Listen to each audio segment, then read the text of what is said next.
بسم الله الرحمن الرحیم. د تلاوت د شروع کولو درې طریقې وي.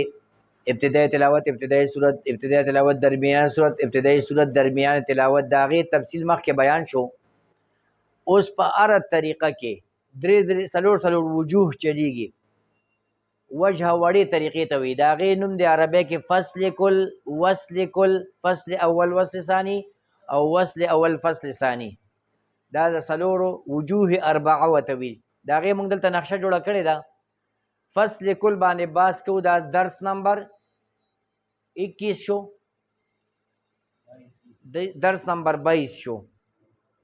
درس نمبر 22 به تی ووایو فصل کل. نو د دې نمبر څه دی؟ 1 نمبر دی. نوم یې څه دی عربی کې؟ فصل کل. ترجمه لفظي یې څه ده؟ ټول جدا جدا ویل. دا د فصل کل. فصل په عربی کې جدا وایي ته وي، کل منه ټول. ټول جدا جدا ویل. مطلب د دې خبرې سره ووته، یعنی اعوذ بالله تلاوت له درې شیزونه استعمالیږي: اعوذ بالله، بسم الله او ابتدا. تلاوت مطلب د دې خبرې ووته، اعوذ بالله او بسم الله او تلاوت په جدا جدا ساګانو وویلی شي. دې ته فصل کل وایي. لکه دلته نقشې ته ګورئ، اعوذ بالله ځان له کړی کې موږ راوستې ده، بسم الله ځان له او تلاوت ځان له. په دې باندې پنځمه خبره په دې باندې ادا کوم درته. اعوذ بالله من الشیطان الرجیم. فصل جدایی سا مخوړه. بسم الله الرحمن الرحیم. فصل الف لام میم. د ټولو جدایی راله فصل کل دې ته ویلی شي. بسم الله الرحمن الرحیم. درس نمبر 23 دریشتم درس دی. وجوه اربعه کې روان یو.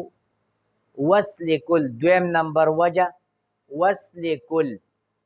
وصل په عربی کې پیوستوالی شوی، یو ځایوالی ته وایي. کل منه ټول، او دلته وصل کل لفظي معنی شوله ټول په یو سا، ټول یو ځای کول، ټول په یو سا. څه مطلب دی؟ مطلب یې دا دی اعوذ بالله دا د تلاوت لپاره استعمالیږي، بسم الله دا او ورپسې تلاوت. دا درې واڼه اعوذ بالله، بسم الله او تلاوت په یوه سا باندې ویل. دلته نقشې ته ګورئ، اعوذ بالله او بسم الله او تلاوت هم په یو دایره کې راوستي دي. دا نقشه شوله او ادا ته ګورئ. اعوذ بالله من الشیطان الرجیم بسم الله الرحمن الرحیم. اعوذ بالله من الشیطان الرجیم بسم الله الرحمن الرحیم الف لام میم. دا نقشې لحاظ سره ټول یو ځای کړه، ادا لحاظ سره ټول یو ځای کړه. وصل کلي نوم دی د دې دویمې وجې. مطلب یې دا شو اعوذ بالله ځان له سا باندې ووایې، او بسم الله د تلاوت سره ملګرې کې یو ځای کې. د نقشې ته وګورئ، اعوذ بالله ځان له سا باندې وویله شو، وقف وشو، جدا هم کړله. بسم الله هم د تلاوت سره ملګرې کړله. ادا ته ګورئ. فصل اول وصل ثاني ادا.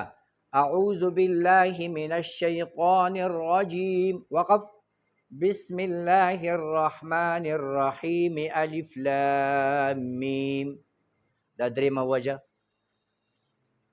وجوه اربعه کې روانو. اخري وجه څلورم نمبر وجه وړې طریقې ته وایي.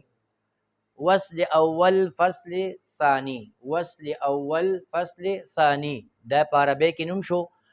اولنی دوه یو ځای کول، اخرنی جدا کول. دې معنی شوله. مطلب یې څه شو؟ اعوذ بالله او بسم الله په یوه سا باندې ویل او وقف کول. اعوذ بالله او بسم الله ملګري کول، په یو سا باندې ویل، وقف کول، او تلاوت ورپسې په بله سا شروع کول. لکه دې نقشې ته وګورئ، اعوذ بالله بسم الله دا په یو دغه کې راغلی دي، او تلاوت هم جدا کړی دی. ادا ته ګورئ. اعوذ بالله من الشیطان الرجیم بسم الله الرحمن الرحیم الف لام میم. دا څلور وجوه شو.